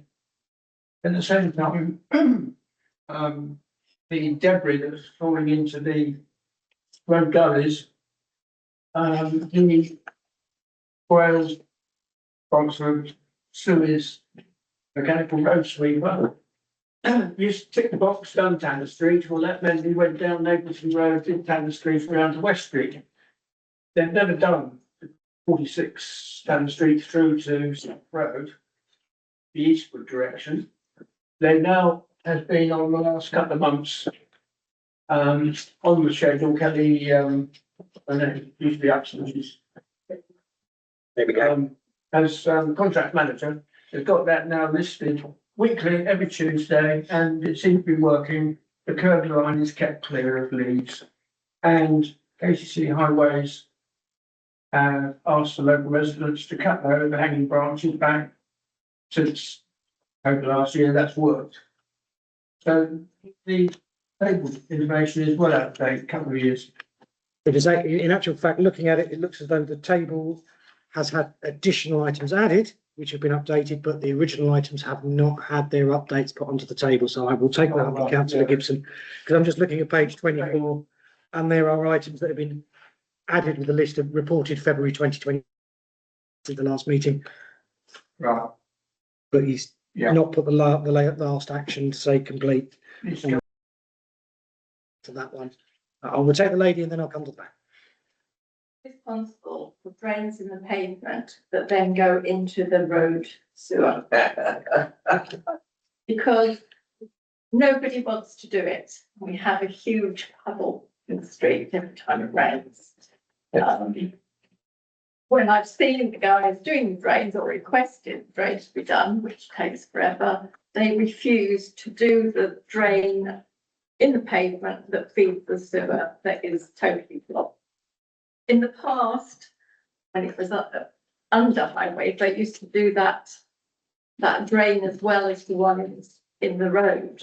But now nobody will do the one in the pavement.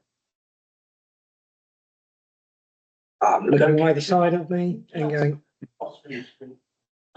It's a very common problem that different, so much of it is one authority and then the next bit is Southern Water or whatever, and they always blame each other and say something. Outside my house, I have the additional problem, as they say, it's Network Rail's responsibility. Which is always a happy coincidence. Which, and they say it's not, and but it That's what it's doing, it's flooding into the doorways of two houses. And it's also makes children live in the road where we've got a puddle in the street there. Pop me an email. I know what the road's like. Yeah, pop me an email. I will have a look again because I know it will depend. So, for example, if it is leaf mulch on the top, that is a street cleansing issue, which is fine.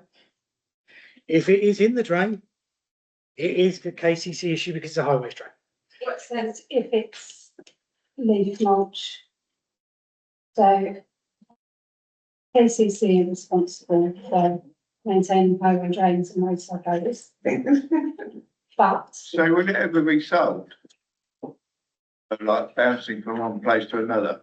Well, when we abolish the two councils, it will be, won't it? once they abolish two councils and we have the single council, it will be the single council's responsibility. So that is a benefit of unitary councils. You'll also be rid of me. That people can't go like left and right.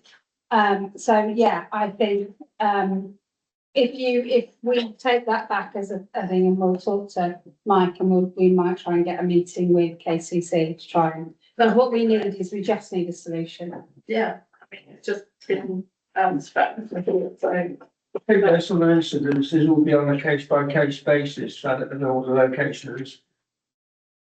Exactly. It does also depend on the exact location, because I know in some areas, for example, the actual gully itself may well be tied into the deeds of the property. If it's a private one, then it is. it's on the main street. Yeah, it can be on a main street. So I know, for example, a property that I have in Maidstone. Yeah, I don't disagree with you. All I'm saying is that they may not legally have to. So, for example, a property in another district, which is owned by a housing association, the gully that feeds down from the property across the footpath, which is maintained by KCC, into the actual street gully and down into the drain, is the responsibility of the housing association. However, that's just the way it is on the deeds. It can be ridiculous in that. I mean, I'm living in Fielding Street and we've got downpipes, and then you've got the metal cover runs for the water flow runs under the actual paving slabs. That is the householder's responsibility. But the safety of the pavement is footway would be highways. Very complicated. It's one of those. Pop an email. We'll look into it. We'll see who it is, what it is. Now we can sort it. You don't care whose responsibility it is as long as it's done. same as me. I don't care who does it, as long as it's done. Next up. Yeah, thank you. Trevor Martin, councillor for Barton Town Council. I mean, I know on this report, it's very good, but a lot of the comments are prior to the Southern Waters Clean River Seas initiative in Faversham. And I know that a lot of the items on there were promised to be dealt with. I note many are not. Do we know how that's progressing and why, for example, one-way valves into the creek from the overlays are not operating? I can answer that question. That's answer that question. If the chair will admit. Fire away. Because the flat valve, non-return valves that the output into the creek are probably about 3 or 4 feet, if not meters, covered with mud still. And Southern Water should be maintained the flat valves till we get to them. That's a partial one. And in terms of updates on their other works, yeah. Personally, I have not had a response to any emails back to the Southern Water Clean Rivers and Seas Task Force since they came to Faversham Town Council nearly 2 years ago. Is it that long? It's about that, isn't it? Yeah. It was in your first term as Mayor of Faversham, Councillor Evans. It was in the second. Okay, it's only a year. It's still a long time. Any further on flooding? Far away. So I've been reporting the one at Conduit Street for about 6 years now. Southern Water did finally send someone out to have a look at it in the middle of a drought. Spent 8 hours sat there watching it before he came in and told me, oh, it doesn't look like there's an issue. Reach that as you will. I have sent them live every time it happens, videos, photos, nothing like that, but 6 years and nothing's been done.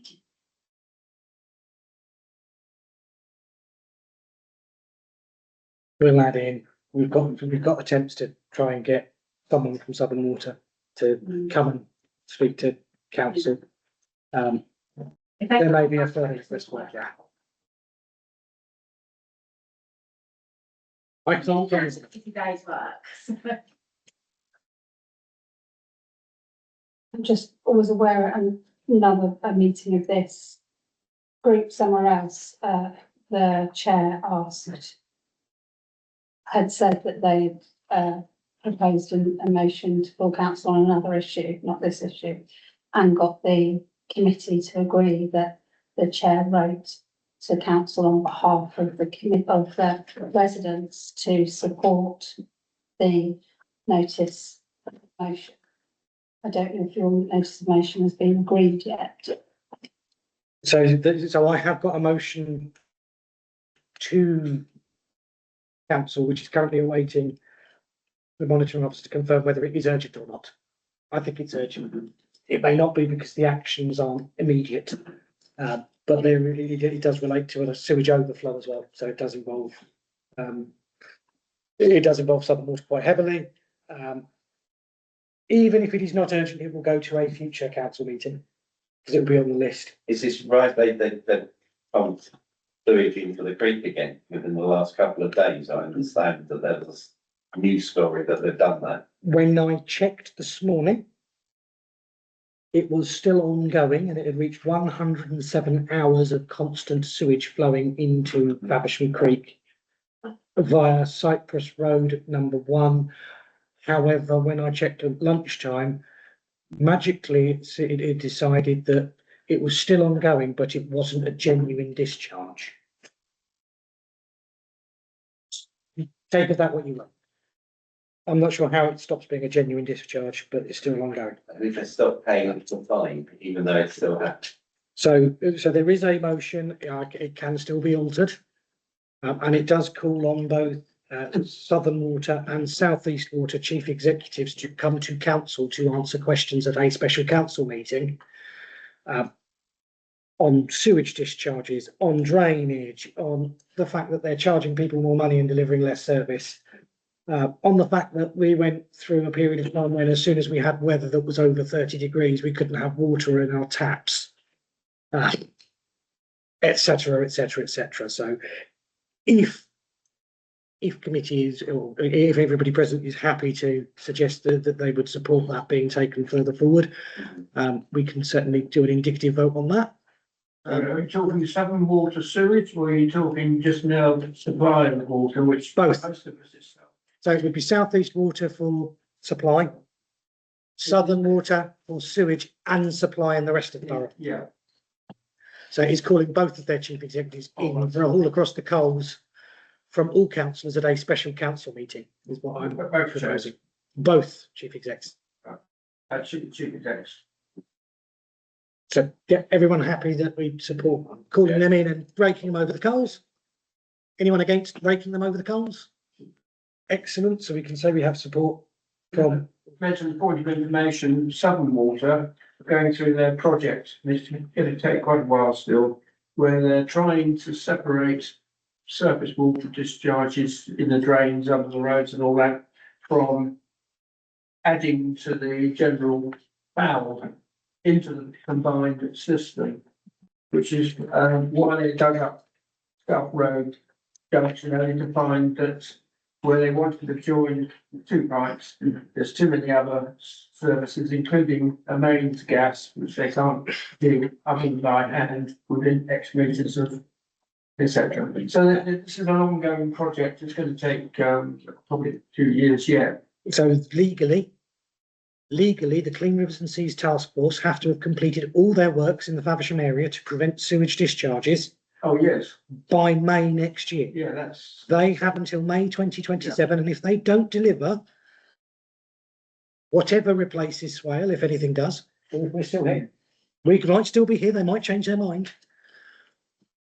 We need to be holding their feet to the coal and saying, you have failed. In order to achieve that, we're getting more and more multiple tanker garbage from certain accommodations, including new planning large quantities of housing in the planning process at the moment. Indeed, but as I've no doubt said at countless meetings, as much as it would make common sense for water supply and sewage supply to be material planning considerations, they are not. The law says that once a planning application has been approved, the water supplier and the sewage supplier have to be able to cope with it. It's their duty to do so. It makes no sense. That's the law. No, I did wonder because I did see that Tunbridge and Morley Council, in response, I think South East Water saying that there was a mismatch between their water supply plans versus the changed or updated housing targets. The Tunbridge and Morley Council have announced, I think it was the council, I read it on their website, that they were going to ask the developers or make it a statute, a requirement that developers had to show how there was sufficient water supply in their local area for new proposed developments. So therefore, if Tunbridge and Morley had set that precedent, would it be possible for Swale to look into that because the southeast is so water stressed and there isn't currently the supply of water for the existing housing stock, let alone future housing stock?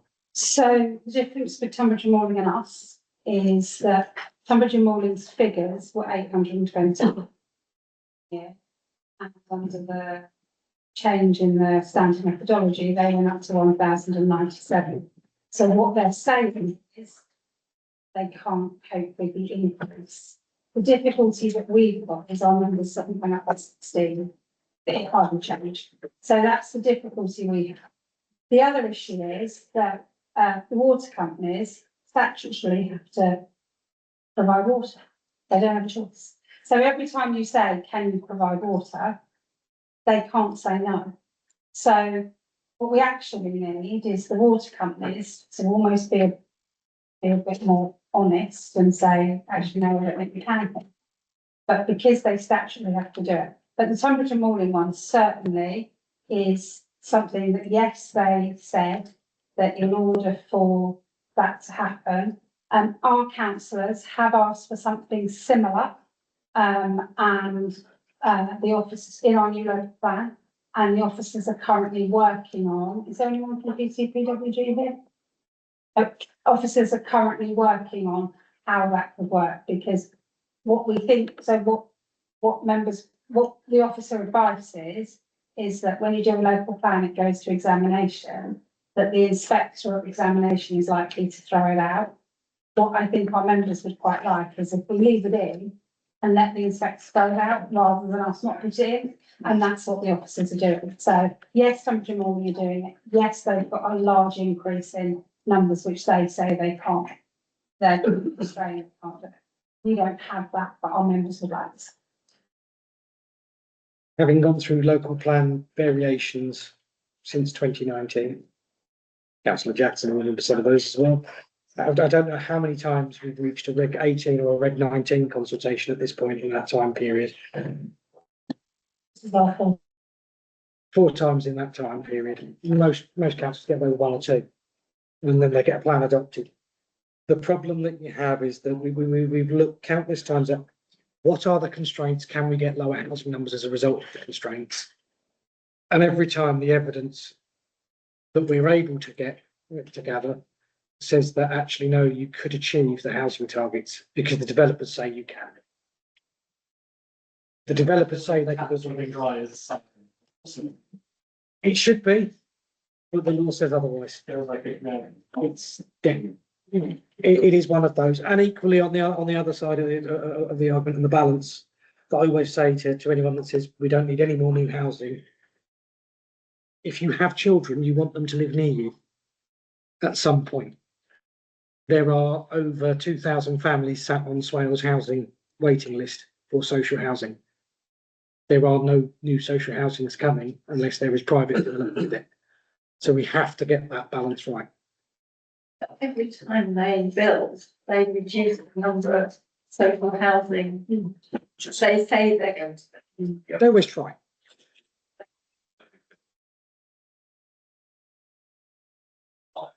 Usually do that is because it's like residential market's debt. No one's making any money in it at the moment. And we have social housing. And I can tell you right now, no one in the whole Europe, UK is in residential housing privately to make money. It's that hard time business. I've got really do it bus this year because there's just no money. It's hard to make money. And equally from the housing association point of view, the cost price to deliver at the moment is just over-regulated now. I wouldn't even just say over-regulation. I would go back and say that since COVID, we have not seen the prices come back down on material costs. And that's a major issue. Indeed. So that's flooding in the eastern area. We can move on to items for report from parish and town councils.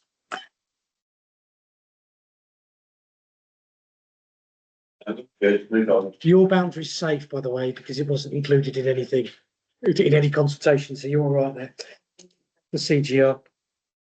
Agenda item 12 is local issues to be raised. Do members have any issues you would like to raise on behalf of local residents?